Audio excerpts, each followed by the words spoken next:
ನಮಸ್ತೆ ಸ್ನೇಹಿತರೆ, ನನ್ನ ಹೆಸರು AC ಚೆನ್ನಪ್ಪ ಅಂತೇಳಿ. ನೋಡಿ ಸ್ನೇಹಿತರೆ, ನಾನು ಒಬ್ಬ ಶಿಕ್ಷಕ, ನಿವೃತ್ತ ಶಿಕ್ಷಕರ ಬಡಾವಣೆ ಮದ್ದೂರು ಸ್ನೇಹಿತರೆ ನಂದು.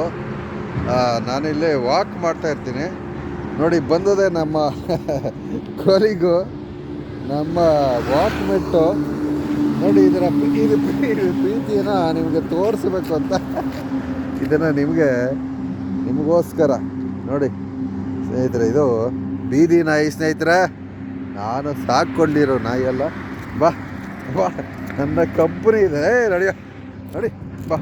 ನೋಡಿ ಸ್ನೇಹಿತರೆ, ಈ ಪ್ರೀತಿ ನಮ್ಮ ಏನು ಸಂಬಂಧಿಗಳಲ್ಲಿ,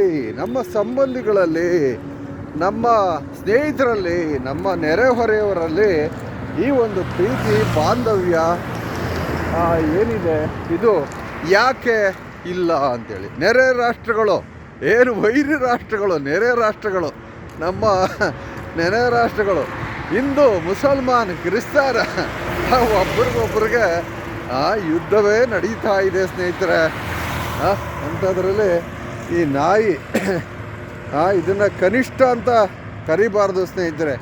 ಯಾರೋ ತಾಯಿ ಸತ್ತ ಮೇಲೆ ತವರಿಗೆ ಎಂದು ಹೋಗಬಾರದೆವ್ವ, ನಾಯಿಗಿಂತ ಕಡೆ ಆಯಿತು ಈ ನನ್ನ ಬಾಳು ಕೇಳವ ಅಂತ ಈ ನಾಯಿನ ಕನಿಷ್ಠ ಅಂತ ಅಂದ್ಬಿಟ್ಟವ್ರೆ ಸ್ನೇಹಿತರೆ. ನಿಜವಾಗ್ಲೂ ನನ್ನ ನಾಯಿ, ಪ್ರೀತಿಯ ನಾಯಿ ನೋಡಿ, ಒಂದು ಕಣ್ಣಿಲ್ಲ ಸ್ನೇಹಿತರೆ, ಇದಕ್ಕೆ ಒಂದು ಕಣ್ಣಿಲ್ಲ. ಈ ಒಂದು ಪ್ರೀತಿ ನಮ್ಮ ಜನಗಳಲ್ಲಿ ಯಾಕಿಲ್ಲ, ನಮ್ಮ ಬಂಧು ಬಾಂಧವರಲ್ಲಿ ಯಾಕಿಲ್ಲ? ಇದು ನನ್ನ ಪ್ರಶ್ನೆ. ಬಂಧು ಬಾಂಧವರಲ್ಲಿ, ಸ್ನೇಹಿತರಲ್ಲಿ, ನಮ್ಮ ಒಡನಾಡಿಗಳಲ್ಲಿ ಯಾಕೆ ಈ ಪ್ರೀತಿಯನ್ನು ನಾವು ಕಾಣೋಕ್ಕೆ ಆಯ್ತಾ ಇಲ್ಲ ಅನ್ನೋದು ನನ್ನ ಒಂದು ಅಭಿಪ್ರಾಯ. ನೋಡಿ, ಇದು ಕೋಡಳ್ಳಿ ಬಳಿ ನಮ್ಮ ಏನು ರಸ್ತೆ ನಿರ್ಮಾಣ ಮಾಡಿರ್ತಕ್ಕಂತಹ, ಸರ್ವಿಸ್ ರಸ್ತೆ ಮಾಡಿರ್ತಕ್ಕಂಥವರು ಪಾಳು ಮಾಡಿಬಿಟ್ಟು, ಗುಂಡಿ ಮಾಡಿಬಿಟ್ಟು ಹೋಗಿದ್ದಾರೆ ಸ್ನೇಹಿತರೆ. ಇದರ ಮೇಲ್ಗಡೆ ಒಂದು ಮಹಾಗೋಡೆಯನ್ನು ನಿರ್ಮಿಸಿದ್ದಾರೆ. ಇದು ಮಹಾಗೋಡೆ, ಚೀನಾದ ಮಹಾಗೋಡೆ ಇದು. ನಮ್ಮ ಅಧಿಕಾರಿಗಳು ಎಂಥ ಕಚ್ಚಡ ಅಧಿಕಾರಿಗಳು ಕರ್ತವ್ಯ ನಿರ್ವಹಿಸ್ತಾ ಇದ್ದಾರೆ ಅನ್ನೋದನ್ನು ನೋಡಿ ಸ್ನೇಹಿತರೆ. ಆ ಹಳ್ಳದೊಳಕ್ಕೆ ಬಿದ್ದುಬಿಡ್ತಾರೆ ಜನ ಅಂಥೇಳಿ ಒಂದು ಚೀನಾದ ಮಹಾಗೋಡೆಯನ್ನೇ ತಂದು ಕಟ್ಬಿಟ್ಟಿದ್ದಾರೆ ಇಲ್ಲಿ. ಇಂತಹ ಅವಿವೇಕಿಗಳ ಅಧಿಕಾರ ಕೊಟ್ಟರೆ ಸ್ನೇಹಿತರೆ ನೋಡಿ ಹಿಂಗಾಗುತ್ತೆ.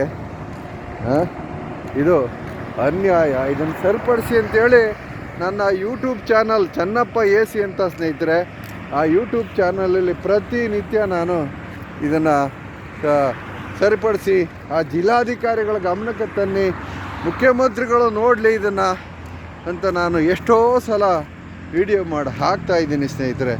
ಯಾರೂ ಕೇಳ್ತಾ ಇಲ್ಲ. ಈ ನಾಯಿಗಿರೋ ನಿಯತ್ತು ಆ ಅಧಿಕಾರಿಗಳಿಗೆ ಇಲ್ಲ ಸ್ನೇಹಿತರೆ. Thank you sir.